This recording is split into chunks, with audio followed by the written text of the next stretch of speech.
Hello everybody, and happy, I guess, afternoon to all. My name is Dr. Babak Sarani. I am the chief of the Center for Trauma and Critical Care here at the George Washington University Hospital. I'm also the past chair of the Brady United Against Gun Violence Regional Leadership Council. So it's a pleasure to have you guys with us. Thanks for the time.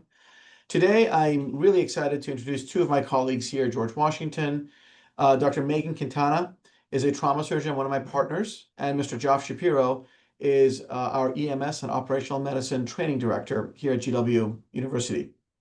Dr. Quintana completed her surgical training at UNC Chapel Hill and fellowship training as a trauma surgeon at the Shock Trauma Center in Baltimore.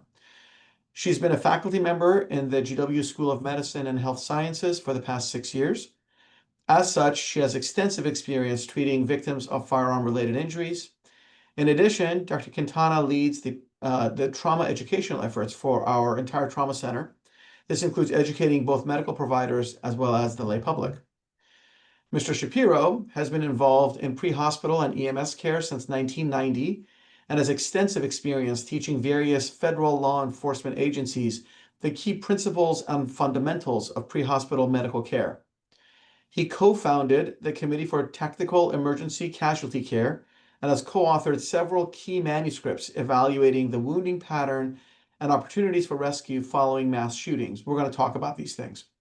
He's a true subject matter expert on pre-hospital medicine and tactics to minimize death following injury. And I thought what we would do today is really discuss firearm-related injury from the medical provider's perspective. That would be Dr. Quintana and Mr. Shapiro. And we'll kind of dig into various different ways that we can talk about injury patterns, what happens when you're shot to your physical body, what happens when you show up to a trauma center, how are you approached as a patient, what are opportunities for us to do things better, things like that. So I thought I would start by bringing a little show and tell item. So I brought a show and tell item, and the first question is going to go to Dr. Quintana. So Dr. Quintana, this is a bullet. This is what a bullet looks like. It's pretty small, doesn't really weigh much, and yet it's highly, highly lethal, or can be, certainly designed to be. And so could you just start by explaining how something as minuscule and lightweight as this little thing can actually kill somebody? Like what happens when you're shot to your body? Absolutely. One of the most deceptive things about gunshot wounds is how much damage can be caused by something so small. And I really like the visual effects there. A bullet to the torso can injure major organs like the heart, lungs, liver, intestines, or it can actually also hit large blood vessels, which will lead to significant bleeding. But it doesn't just pass through these tissues cleanly. It can create a path of destruction, tearing through the tissue and creating a shock wave that can damage the areas that are not even in the path of where the bullet went by, but actually cause significant damage to the surrounding tissue. And then if bleeding isn't controlled quickly, the victim can die within minutes, depending on what blood vessel got hit. And so a small object creates a path of destruction that can be itself lethally impactful, but can also create a shockwave to the adjacent tissues. And this really is why timely care, both in the field and in the hospital, are so, so critical for these injury patterns. Which really makes it a problem when you have people who are shot in a rural setting as opposed to an urban setting, right? There's very few trauma centers in the rural setting. So by design, by just the way things are, you're going to have a delay to arrival to the trauma center. All right, maybe we'll switch over to Mr. Shapiro. So we discussed kind of the mechanics of a bullet and how it can cross the body and impart damage. What about the gun? What about the actual firearm itself? What kind of firearms are used these days in urban type gun violence? So specifically, excuse me, as it relates to gun violence, the most commonly used weapon is going to be a pistol or a handgun, which is the type of round ammunition that you kind of showed the group to start, Dr. Sarani. So pistols and handguns come in a variety of shapes, forms, sizes, calibers, caliber relating to the size of the projectile that's fired from it, more commonly referred to as a bullet. I think that watching TV and movies, most people are familiar with a semi-automatic handgun, which is a pistol, a handgun that is in the case of what most people are familiar with, magazine fed, or in the movies, what you'll hear them refer to as a clip. And semi-automatic just simply refers to the number of projectiles that come out every time somebody squeezes the trigger. So a semi-automatic weapon, be it a pistol or even a rifle, is every time you squeeze the trigger, one round is sent out of the barrel of the gun. And the semi-automatic piece is that another round is automatically fed into the mechanism, which makes it ready to fire the next time the person squeezes the trigger. That's also the case with most rifles or long guns that we do see used quite frequently in civilian public mass shootings, or what people would commonly refer to as active shooter incidents. And same concept. It's the number of rounds that are fired every time the trigger is squeezed, and the size of the projectile that comes out. And I think that along the narratives around the size or caliber of the projectile of the round, a small caliber round can be just as destructive as a large caliber round. And it's more about, to Dr. Quintana's point, where in the body does this projectile and the energy transferred by this projectile, because trauma, and I'm hesitant to say this with two of my favorite trauma surgeons here, but trauma is all about physics. It's all about energy and how the body is exposed to and handles the energy that's transferred, in this case, by the bullet, by the projectile. So if it is a small caliber wound to the torso, as Dr. Quintana described, it's going to be disruptive and hit those vital organs and those big blood vessels and all those things that were described. But certainly larger caliber, a lot more energy. That wound track that Dr. Quintana described is going to look a little bit different based on the type of weapon and the size or caliber of the round that it sends when you squeeze the trigger. Yeah, that's interesting. Thanks for that answer. So, it used to be said, kind of a weird joke, don't bring a knife to a gunfight, right? Now, I think that's switched a little bit because of the ready availability and really cheap cost of semi-automatic handguns. Now it's like, don't bring a revolver to a gunfight because the other guy or girl has a semi-automatic. And basically, if I'm following you, Joff, what you're really saying is, I can fire as many bullets as I want from my semi-automatic handgun. I'm limited only by the capacity of the magazine, unless the gun jams or something else happens. Yeah, I think that that's true of any weapon, any Yeah. gun. But yeah, what your statement is true.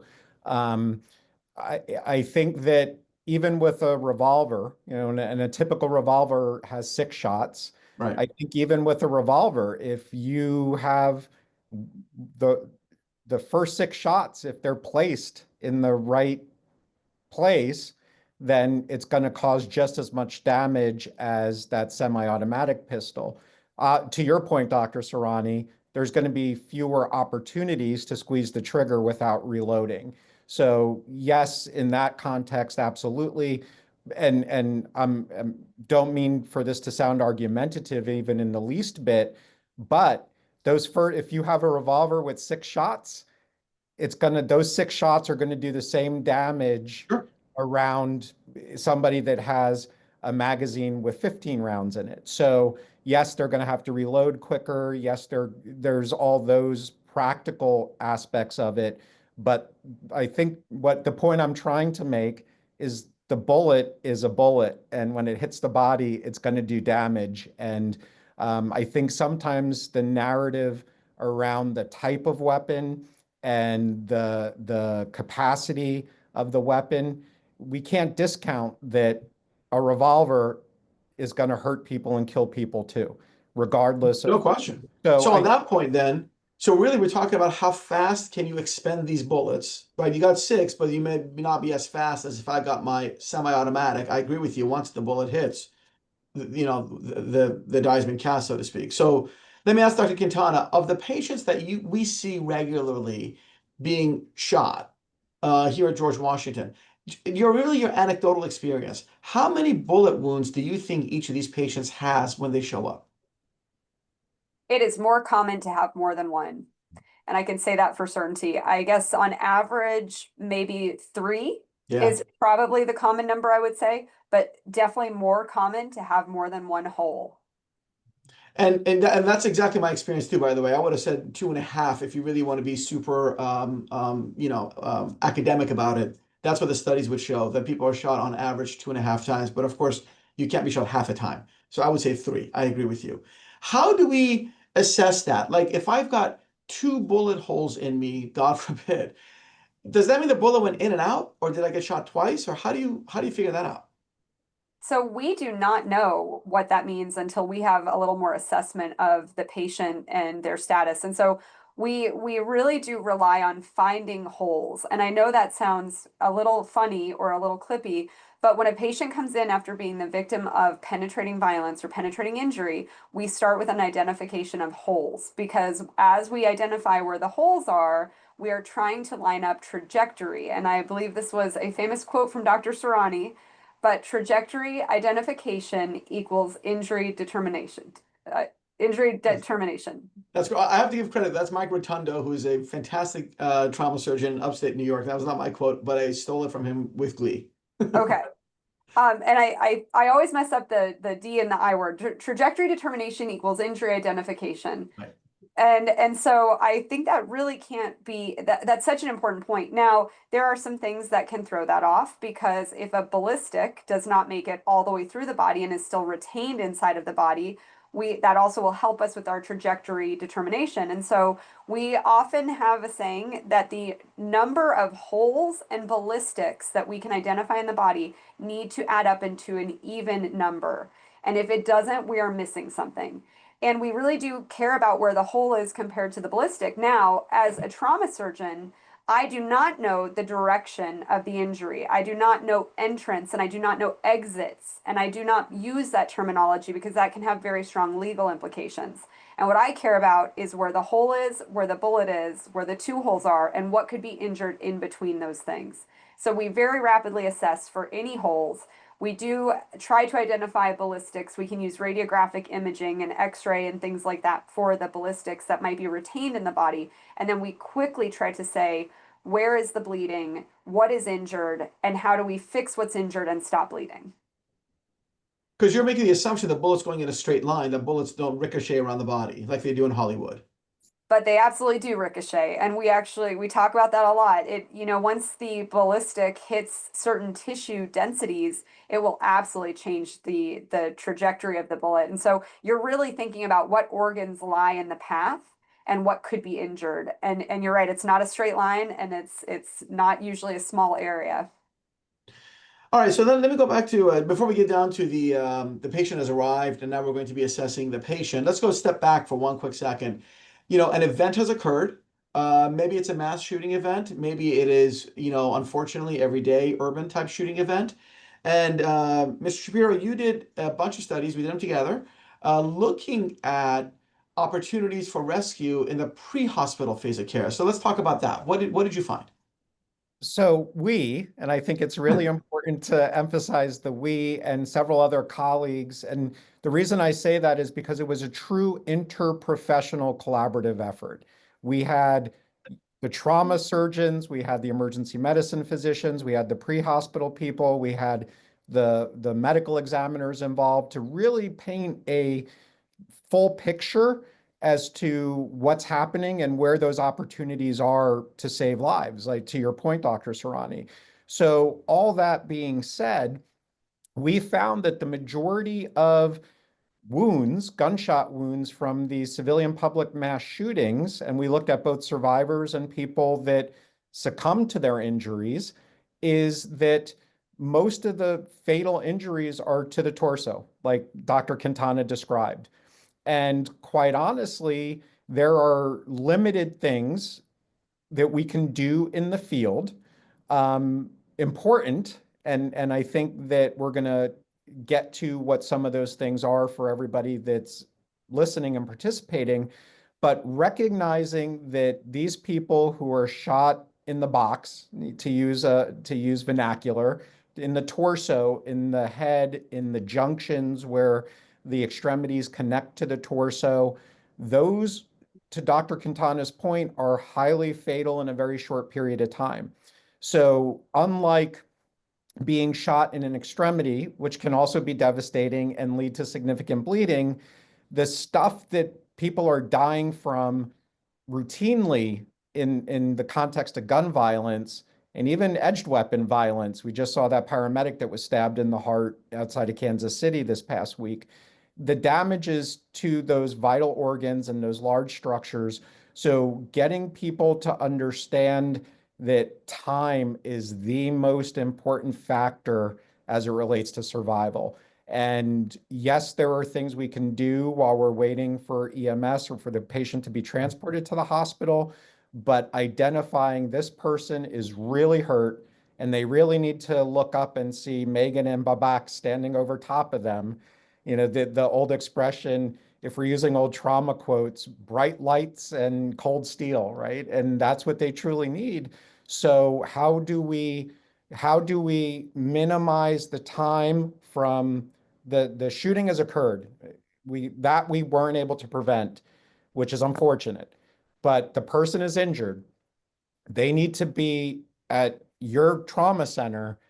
How do we minimize the amount of time it takes them to get to that definitive care?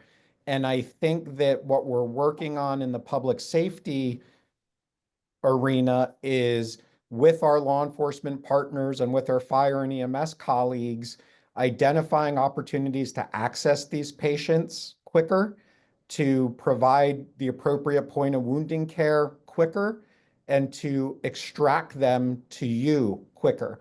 And it's that we use the term chain of survival when it comes to cardiac arrest.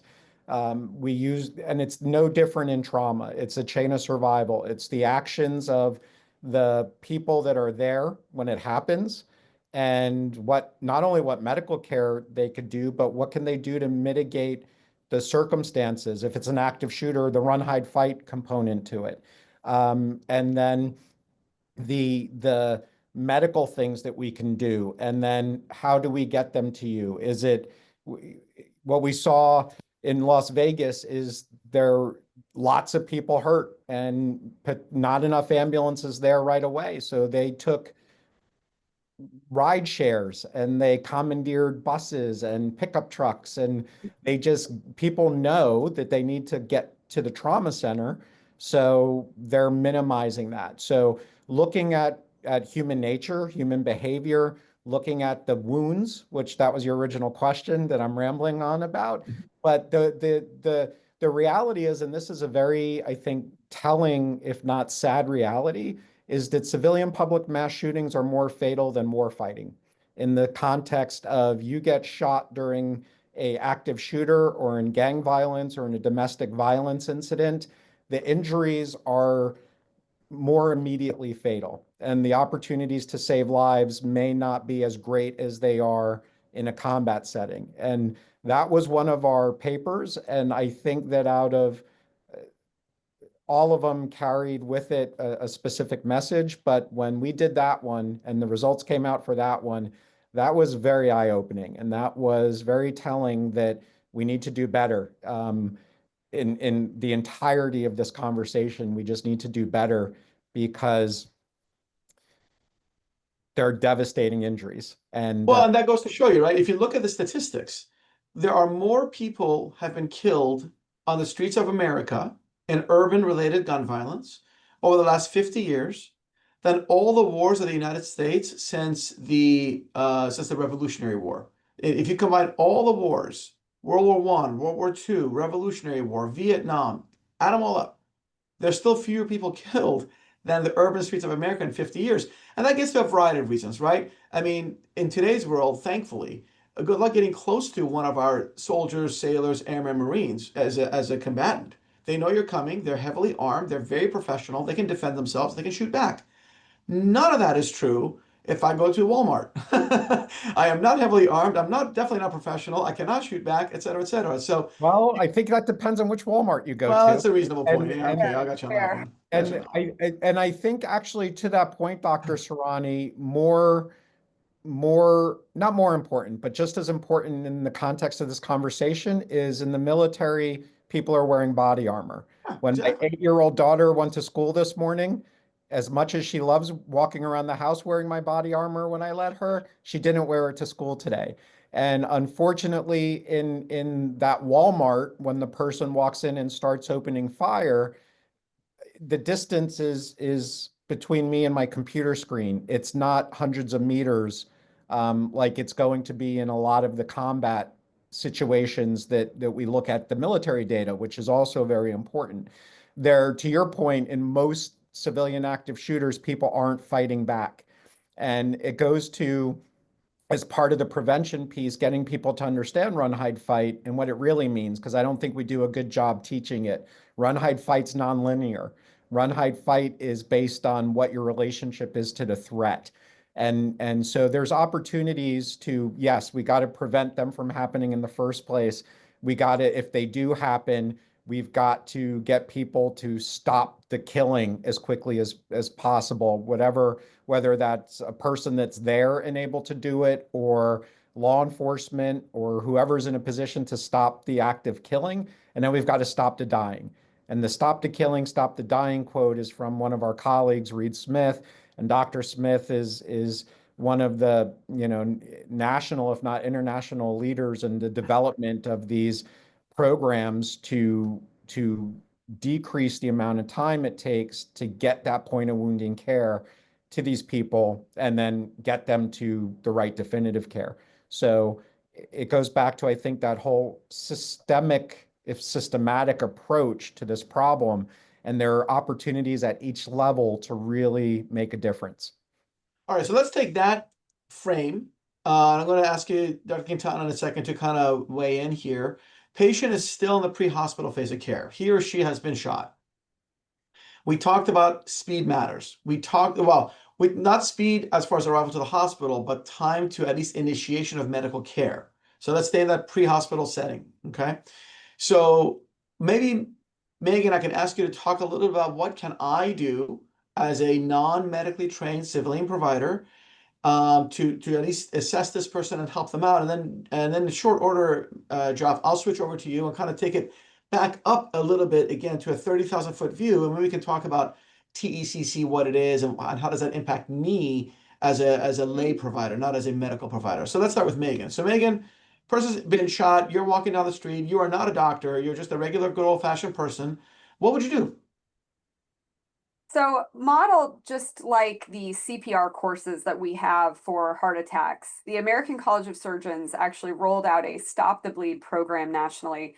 And this really is with the idea that bleeding as a cause of death and stopping that bleeding can be preventative in that measure. And so the Stop the Bleed program is actually created to empower everyday people, teachers, students, coworkers, bystanders, to save lives. And we can teach people how to stop bleeding after trauma with very simple mechanisms. And it's a very standardized, algorithmic kind of set course. The intended public really is the general public. The intended audience really is this general public, anyone who may be present at the scene of a crash. And one thing I like about the training is, number one, I think we often think about this in a mass casualty mind frame, but actually this is for everyday activities that could end up with a bleeding injury. So on the playground, in the kitchen, in a car crash, there are things on scooters, there are things every day that can lead to bleeding that you can actually step in as a bystander. And just like early initiation of CPR saves lives, if you actually can identify where the bleeding is coming from and act in simple measures to stop that bleeding, you can also help save this person's life. And so it's very basic training. The other piece that I really like before I talk about the training itself is when we're teaching this course to everyday general public audiences, I take a moment for everyone to just sit back and think. If I came upon a person who was bleeding and it looked like a lot of bleeding. How would that make me feel? I think we in the pre-hospital and medical arena, we take it for granted that we do see bleeding every day. And the majority of the public does not. And so even wrapping your mind around how would you feel if your 8-year-old daughter got cut at the playground and had a lot of bleeding? How does that feel to you? And I think just getting people in that mindset can really be helpful. Then we talk about some basics such as how do you call 911? Because not everyone has experienced what calling 911 is like. There is no cell phone pinging that NCIS shows you can be done. You have to know your location. You have to stay on the line. We talk about personal protective equipment, using gloves if you have it. What happens if you're exposed to fluids, bodily fluids and blood? And then we really do talk about what is life-threatening bleeding versus non-life-threatening bleeding. And if you do identify that something is life-threatening based on the amount of blood, maybe it's, I like it when audiences say like a sprinkler system that can make you concerned that it's a major blood vessel that's bleeding, the color of the blood. If you identify that this might be life-threatening bleeding, the simple measures you can take to stop that bleed are applying direct pressure, packing a wound if the cavity is large, or applying a tourniquet. And after talking to the audience about these measures, we actually do a hands-on skill session where we train on these 3 methods. And again, it's based on this principle that if we can stop bleeding, it'll buy time. We'll get that patient to the trauma center where the definitive care can happen. And so if bleeding is causing death, this really is a way that a civilian or a general public person can step in and help save a life. Okay. Where can people find out about these Stop the Bleed events? So www.stopthebleed.org is, and we can put that in the chat as well, is a website that has all of the Stop the Bleed material. If anyone is interested in having a course and is local, I'm happy to help put that on for you. We have lots of instructors here at the medical school who are trained and really are passionate about this project. And so those are probably the best ways to find out about courses. Okay, that's it. Thank you. So that's a nice focused approach to management of bleeding, whether you've been shot or, like you said, some sort of a regular event, lawnmower, God forbid, something else, to the extremity. But Geoff, let's take it up a notch now. Let's talk about everything else. How would you approach that person? What other considerations are there? So if you look at the injury patterns that you described from our research earlier, we're seeing a lot of holes to the chest. We're seeing a lot of holes to places that unfortunately you can't pack and you can't wrap a tourniquet around. So we do have guidelines for everybody. And when I say everybody, that includes medical personnel. We have guidelines for active bystanders. We have guidelines for non-medically trained first responders like police officers or firefighters that are not EMTs or paramedics. And we also have guidelines for basic life support and advanced life support, EMS trained people to apply the appropriate level of care that includes those skills that Dr. Quintana mentioned in Stop the Bleed, contextually to your relationship to the threat. And when I say we, I'm referring to the Committee for Tactical Emergency Casualty Care, or CTEC, of which Dr. Sarani has been an incredibly important member of our board of directors since its inception back in 2011. And what TECC provides in these guidelines is the be the help until help arrives framework. So if you're in a direct threat, if you're in the same room as the shooter, if you went to the rodeo and there's a bull that's getting ready to run you over and gorge you, or you're running the streets of Pampaloma, or whatever the threat is where you could be bleeding, it's how do you respond to the threat before you stop to do those skills that Dr. Quintana described? Because if you stop to put wound packing into somebody when there's still bullets flying, unfortunately, you're probably going to get more hurt, and the patient who you're trying to save is not going to do well. So how do we do those things to include keeping somebody warm? Because that's a basic thing that we do horribly at all levels of medicine, is prevent hypothermia. And certainly you could explain the why better than I can, but essentially when you're bleeding, you want the bleeding to stop, and our body uses these things called platelets to make that happen. And when you get cold, your platelets don't form clots and you keep bleeding, and that's a problem. So yes, we need to stop the bleeding, but we also need to keep them warm. We also need to cover the holes in their chest appropriately with the right equipment if you're trained to do so. We need to position them and make sure they have an open and clear airway, and all these things that when these curricula were being developed and the Stop the Bleed initiative started during the Obama White House, and it's a phenomenal initiative, there was the focus on people, if we can only teach them one thing, what's the thing? And bleeding control is that thing, and that's super important. But I think that the vast majority of people that are probably interested enough in tuning in here, and certainly what we've done across the country with FEMA funded grants, is deliver the Be the Help Until Help Arrives training.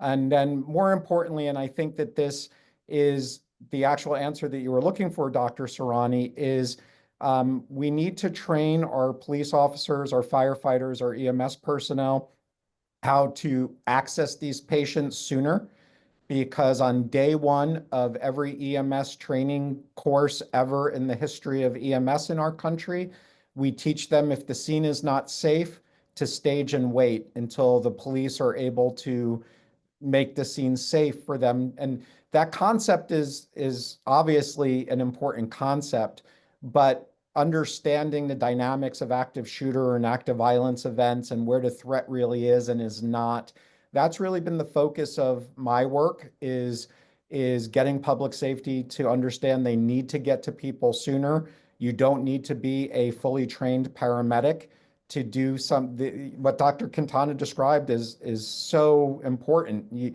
Anybody can stop bleeding, well, certain types of bleeding, and that type of bleeding. So if I'm, not only do I need to know how to use direct pressure or use a tourniquet, but I also need to know, how do I move you? How do I, if I just drag you, that's okay, because people believe that if I move somebody, that I'm going to hurt them more. Well, it does. If somebody's trying to kill you with a gun, it doesn't matter. Just move them. And we also happen to know that penetrating trauma doesn't cause loss of use of your paralysis unless you're shot in the spine at the right level. So it's framing what to do and when to do it, and it's getting people to understand that getting to the patient who's been shot, whether it's urban violence or an active shooter, getting to the patient and then getting that patient out and moving towards the trauma center, those are medical interventions. Those You know, are it's interesting because when I was an EMT, which would be in the 1980s, that's shortly after the Pony Express, before current technology. I understand that. I too was taught to stage and wait, and I did that multiple times. There would be shooting events, and they would come over the radio, and they would say, "Hey, you know, the police are en route. You will stage and wait 2 blocks away." And we would stage and wait upwards of like 15 minutes. I mean, it takes time for the police to come, make sure everything's beyond a-okay. And the whole time I had a lot of heartburn of like, well, what, I mean, isn't the guy shot? I mean, here we are, lights and sirens, and then we stop, turn off the ambulance, and wait 15 minutes. So I'm happy that there appears to be change in pre-hospital response paradigm. I think informed to some degree with our research, more room to go, but time matters. The other thing I was going to comment on is a comment that I received as feedback. We sent our injury prevention coordinator, who's part of the trauma center, but she's not clinical. She's a social worker by training. We sent her to take Stop the Bleed. And I was thinking to myself, you know, it's like a pilot program. This is a while ago, and it probably won't be very beneficial to her. She's seen more people shot than any normal job would afford. And she came back and she was like, "Oh man, that course was game changing for me." And I was like, "Why?" And she goes, "Well, because you clinicians approach these patients with a different perspective. You know that you're not going to hurt them, you're going to help them, so to speak. But I am a social worker, and I was very afraid that if I so much as touched this person, never mind moving them, I could actually hurt them more." And I think it gets back to what you just said, Joff, which is moving someone who's been shot is not going to result in them being paralyzed. It just isn't. If they've been paralyzed because they got shot through the spine, unfortunately, it is what it is. But moving it into an element of safety, I mean, God forbid you're shot in a body of water, or if you're shot on your back and you start to throw up, I need to be rolled on your side. These are the kind of techniques that I think TECC takes to the next level. Stop the bleed says exactly what it says. Stop the bleed. Yes, we should stop the bleed. TECC says, by the way, if the person is unconscious on their back, roll them to their side so if they happen to regurgitate, they're not going to choke. If they're soaked in a puddle of water, get them out of the water. They're going to get hypothermic very quickly. If it's winter time, drag them indoors. Things like that. So there's kind of a holistic approach. Okay. So Dr. Sarani, yeah, along those lines, I think one of the beautiful things about Stop the Bleed is people get to touch the equipment and do the skills, and they appreciate that it takes a lot more effort than what you would think, because yeah. everybody's cut themselves before, and you hold a little tissue on it and it stops. But the type of bleeding that we're talking about, it takes effort to stop. And I think that one of the things that Stop the Bleed does is let people appreciate and touch the training tools that are used in that course, and see that, oh wow, putting this tourniquet on, that takes a lot of effort and it hurts. And by the way, it's okay to hurt somebody. When you start shoving gauze into a hole, it doesn't tickle, and that's okay. And I think that that's one of the things, to your point, and Dr. Quintana teaches more Stop the Bleed than most people I know, which is awesome. But that's one of the key takeaways is it's hard. Same thing with moving people. We all think that, oh, if I can drag somebody, I've seen my favorite movie, my favorite action movie. Good technique is very important. And people, I'll get this adrenaline dump and I'll just lift the car off the kid. It doesn't work that way. Yes, you get the adrenaline dump, but you have to have an idea as to what to do. And I think that all these training programs and all these resources that are available to people, just like anything, the familiarity and more comfortable you are with it, the more you practice with it, those things are going to make a difference in the long run. So then, Dr. Quintana, so our patient has received excellent pre-hospital care, starting with a bystander, and then moving on to EMS. They made their way over to GW Hospital very quickly. We were notified they were coming in, so the system is working just as it's supposed to. We're standing there waiting for the person to arrive. This individual has been shot twice in the abdomen, let's just say. What, explain to me what happens. How do we even begin resuscitating and evaluating this patient? Absolutely. This is the trauma bay is my happy place. So we are very standardized in our approach to a patient who has sustained any sort of injury, but especially penetrating injury. And there is a international tool called Advanced Trauma Life Support, just like Advanced Cardiac Life Support and a couple other of in the same lines of those. This is an international tool that teaches how to identify life-threatening injuries immediately with basic tools and physical exam, and then intervene on those life-threatening injuries immediately, and then worry less about the small injuries that are not causing life-threatening problems, and we can deal with those kind of later. And so we follow an approach that, because we like alphabets and we're pretty basic in our memory of this. So we follow an approach that goes with A, B, C, D, E. And we immediately start with assessing the patient's airway. Now, we have identified and talked a lot in this webinar about how bleeding is really a main cause of death in these patients, especially with penetrating and firearm violence. And so we will soon be changing the algorithm from A, B, C, D, E to X, A, B, C, D, E, with the identification of, if we can tackle exsanguinating hemorrhage by stopping bleeding and giving blood, replacing what is lost, replacing the bleeding, then we will be more effective as we address the airway, B for breathing, and then C for circulation, and so on. And so we practice this. We teach our residents and our trainees this process. We approach every patient the same way. We also have a very multidisciplinary team in the trauma bay. So if you come in as a trauma patient, God forbid, but if you do, you will be meeting nurses, techs, emergency medicine providers, trauma surgery providers, respiratory therapists, and other medical students and trainees in the room as well. And so, and maybe even PAs, nurse practitioners. We have a very, very multidisciplinary team. Everyone has a very standard role, And although we may not work with the same people every day, we work in the same roles. And so we can have this situation where you might be with a new team, but you have the same approach, you know your role, you assess the patient quickly, you identify life-threatening injury quickly, you decide how to intervene on that life-threatening injury quickly. We very rapidly will get vital signs. We consider heart rate, blood pressure, those things, those parameters can be very important to tell us how the patient is doing. The appearance of the patient, their mental status, their ability to communicate and talk or not communicate with us. We quickly get IV access, which that can also be painful for patients. And so the other thing I do appreciate about trauma care in 2025 is we really have changed the narrative to a trauma-informed care practice.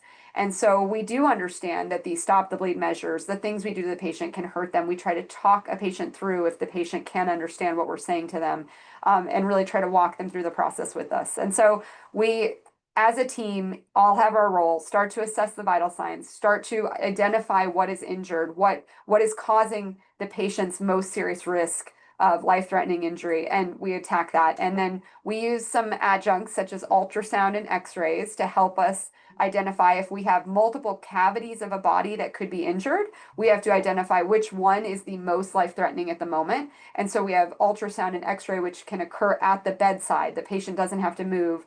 And then we very quickly can transport the patient to the operating room, or in short order, turn our emergency room into an operating room if it is going to take an operation to intervene and save a life. So I hope that answers your question. It really does, and I completely appreciate you bringing trauma-informed care. I was going to ask you about that into the conversation. You know, again, me kind of being the older guy in the whole building. You know, when I was going through trauma training, my fellowship, that just wasn't a thing. I mean, we were told when the patient arrives, the only priority, not the number one priority, the only priority is saving their life. And so we would cut off their clothing, leave them exposed, which, you know, if you're awake is not just cold, frankly, it's embarrassing. And we would put IVs in your arms, ideally two big ones. We would do all sorts of physical examination maneuvers, which are, again, uncomfortable, but also potentially embarrassing. Nowadays, we don't really do that, right? Nowadays, we've kind of tempered the physical exam so that we don't have to do the same body exam to every single person, no matter, you know, I fell off my scooter, why are you doing this to me? And explaining to the patient that, you know, hey, my name is Bob Sarani, I'm your doctor, you know, there's a lot of people here, but here's what we're doing, and keeping them informed. I think that's critically important. Absolutely. I think we now recognize that much more, and it's really helpful. And anyone in the trauma bay can step in and speak to the patient and take on that role. So the other thing I really appreciate, though, is although as a trauma surgeon, we are helping kind of run the show and keep, I think you often liken it to a maestro or a maestro of a symphony orchestra or something. But I think we also very much appreciate the different roles that exist and the shared mental model. And we try to keep our trauma bays very psychologically safe, and that includes the patient and the entire team. And so I appreciate that we now see this, practice it, talk about it, appreciate it. And I think it ultimately affects patient outcomes in a very positive direction. And then I'm just going to ask you a couple more questions, and maybe we can see if the audience has any questions of their own. First of all, in the past, people have asked me two things. One is, what if I'm so severely injured, you know, I'm shot and I'm unconscious? Um, I can't tell you what to do. How would you know what to do? So we go back to our training and we approach every patient the same way, even though we do appreciate that every patient is unique and we will treat certain situations differently. We are going to still go through our basic maneuvers, approaching the airway, the patient's breathing, finding bleeding, giving blood, stopping bleeding. And we assume that the patient would consent to the life-saving treatments we are offering, because at the end of the day, we want the patient awake to talk to us at the end of all of this. And so even if you come in unconscious, we will certainly be making sure you can still safely breathe. And if you need our help with that, we will help by putting you on a ventilator or a breathing machine. We're going to give you the blood product. We're going to stop the bleeding. And ultimately, I think when it comes down to it, we also really want to make sure that your pain is being managed. And even if you can't tell me that you're in pain, there are certain parameters we can look for that might say that you're feeling anxious, that you're feeling pain. And so we have medications that will help with pain control, sedation while we're doing all of this. Appreciating that even the unconscious person can still be receiving significant trauma from all of this. And before I get, there's a question in the chat, which I appreciate. I'm going to bounce that one over to you, Mr. Shapiro. But let me ask Quintana one last question, and that is, what do you do with bullets that are in the body? So I've been shot, and there's a bullet inside me someplace. What do we do with that? That's a great question. So technically speaking, we do not go above and beyond to extract the bullet. It sometimes can be more risky than beneficial to go after this ballistic, depending on where in the body it is. It could create more harm if we're operating solely to take that out. That being said, there are many studies now that show that retained ballistics do have long-lasting effects, both physically and mentally, on patients. And so we do try to take that into account. Initially, it really is all about the life-saving maneuvers that we can do. And if it would be more risk than benefit to go after the ballistic at the time of the life-saving surgery, the initial event, we will leave it be. If down the road it becomes a safe time to go back and get that bullet and it is surgically feasible, again, with more benefit than risk, we can go back in and do a surgery to remove the bullet. And I think we're more open to that now, knowing the long-lasting effects these bullets and retained ballistics can have. But again, it's always a balance of risk and benefit, and the operation is invasive. And so, we appreciate that and we don't take that for granted. The question that one of our attendees put in, and thank you for doing that, is what are the typical patterns of types of shootings regarding the location of gunshot wounds in the body? I think the individual's asking about wounding pattern, Geoff. So what do you think? All over. That I think that if you look at fatal wounds, they're going to be exactly as described, to the torso, to the head, to multiple body systems. I think if you look at survivors, we see a lot of survivors who are shot in their extremities, Yeah. because it's easier to control the bleeding and it may not involve major blood vessels. So it goes back to the first part of the talk this afternoon. It's trauma, I think, in the sense of gunshot wounds or penetrating trauma. It's much like real estate. It's location, location, location. And they answered the question in the chat. It's all over. I think it all over the body. And I think it depends on the type of incident. Is it a domestic violence incident? Is it gang violence where somebody is shooting indiscriminately into a crowd? So it just really depends on where the shooter is in relation to the victims at this point. Yeah, that kind of gets back to some of the early things we talked about, is the fact that the vast majority of firearms now are semi-automatics, whether they're handguns or long guns. That means you can fire more rounds more quickly, which means you're shot more often. And that gets back to every shot is an independent event. Hard to hit someone through the femoral artery. That would be real. I mean, that's just good shooting, bad luck, whatever you want to call it. But much, much easier to hit somebody in the torso and have that bullet cross a major structure. So that's kind of thing what Geoff is alluding to. Exactly right. More bullets fired, more likelihood you're going to get hit someplace. Extremities tend to be the most common location you're injured, but the least common, by far the least common cause of death. Torso wounds, head wounds, much, much different, unfortunately. I think next one's still for you there, Mr. Shapiro. It says, have there been any recent developments or advancements? Have there been any recent advancements regarding the design of junctional tourniquets?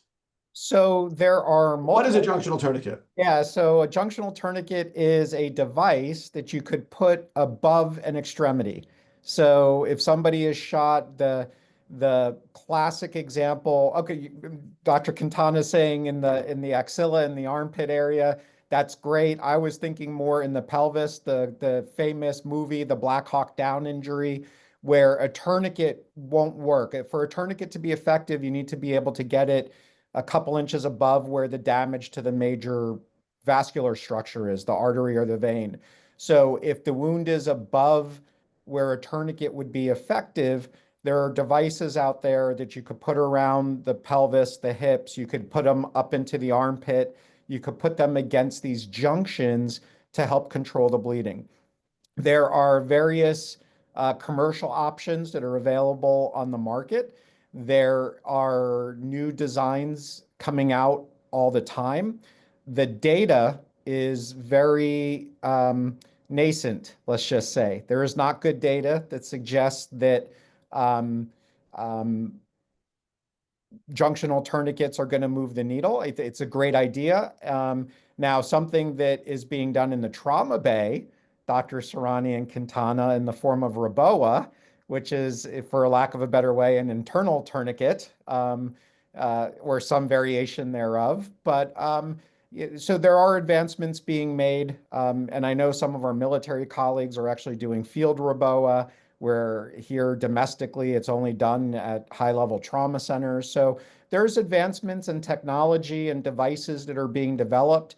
I think just like anything, it takes a while to see whether or not they work the way they're intended and that it improves outcomes. And there's the short answer to the question is yes, there's new designs and new devices out there. I'm not sure that we know whether or not they work and if they're a good idea to begin with. And then also the person asking about improvised occlusive dressings for wounds in the torso. This is something that CTEC, the Civilian High Threat Medical Guidelines Group, differs from the military. And this goes, it's a little bit semantics, but it goes into language. On the civilian side, we do not say to use occlusive dressings. An occlusive dressing would be something that if I had a hole that was big enough anywhere in the box where my lungs are under, if that hole is big enough and I go to take a breath, air is going to want to go through that hole and not through these three holes, and it's not going to get inside my lung, and it's not going to do what the air is supposed to do, and it creates pressure inside of the chest cavity, and it squeezes the lung, it pushes on the heart, it kinks off those big blood vessels that are trying to bring blood back to the heart, and those are very commonly seen in the type of injury patterns that we're describing here. So the TECC recommendations currently are to use a vented chest seal, whether it is commercial or improvised. And do we know if it works? No. There's been no actual good studies that say it works or it doesn't work. There's discussions in the trauma community, in the EMS community as to advantages and disadvantages. But my advice, and certainly I would defer to the surgeons on this, but the current TECC guidelines and recommendations are to seal a big hole if it's interfering with breathing, and that seal should be vented, whether it's a commercial device. And just like the question about junctional tourniquets, some commercial vented chest seals work better than others. And there is no standardized testing. There is no good data or research that's currently available. So those are all questions that are being asked, but vented on all holes. So if anybody in here has ever taken a first aid class or EMT class with Dr. Sarani back in the 80s, where we used to teach a 3-sided chest seal on one hole and a 4-sided fully occlusive chest seal on the other hole. Nope, we've moved away from that. All the holes should be vented if possible. And quite honestly, if it's not interfering with the breathing, which the hole would be, for argument's sake, on most people, the size of a dime, the size of your pinky, for air to really be able to move in and out of it, cover it up with a vented chest seal is the current recommendation. And Megan, I think you had a comment? Yeah, I think one thing to add about what we just talked about for a few minutes, all of these new devices and things are very fancy and very great and might be life-saving, absolutely. They do not replace the basics. And so as you're thinking about these fancy devices, do not forget the very basics, because ultimately what does a tourniquet do? It provides pressure. And the most basic thing for stopping bleeding is to be applying pressure. In the operating room, we use that same technique. And so I will say, as we talk about devices and we practice these devices and we use them, don't let it replace the basics. And also don't forget the underlying pathophysiology of every patient. And I think that really speaks to those chest seals. In some wounds, they're good, and in some wounds, they might counteract what you're trying to do. And you can't use these tools without understanding, truly understanding the pathophysiology of what's happening underneath. And don't forget the basics. Those are my two And it really is interesting because the first thing we do in the operating room if we get into bleeding is we just put our finger on it and hold pressure, which is really just glorified stop the bleed just on the inside. You guys, everyone thinks there's magic in the OR. There really isn't. It's just the same principles applied more quickly, I guess, and maybe more exactly. That's about it. Yeah. I'll open up the last question to either of you. How can individuals better prepare themselves through training and access to free healthcare supply kits to assist gun shooting victims at the community level, for example, in Baltimore City? So lay providers, what can they do if they have free healthcare supply kits, stop the bleed kits, first aid kits, whatever they may be? How can they prepare themselves to know how to use these things? So I will say briefly, there is an online course that Stop the Bleed has on the www.stopthebleed.org site, and you can take the online course to help understand how to use a kit, how to build a kit, and what sort of things you would actually want in your kit. You can purchase kits there, but if you are looking for something that's more cost effective, the one thing I will say to not try to skimp on or to save money on is the actual tourniquets, because you can find cheap tourniquets that have not been regulated and are not effective. And so that would be the one thing not to skimp on per se. But if you want to either buy a kit, learn how to build a kit, and then learn what to do about that kit, and you don't have a chance to take a course, that is accessible online at the Stop the Bleed website. Geoff, any advice there? So the TECC guidelines for bystanders reads like a how-to manual.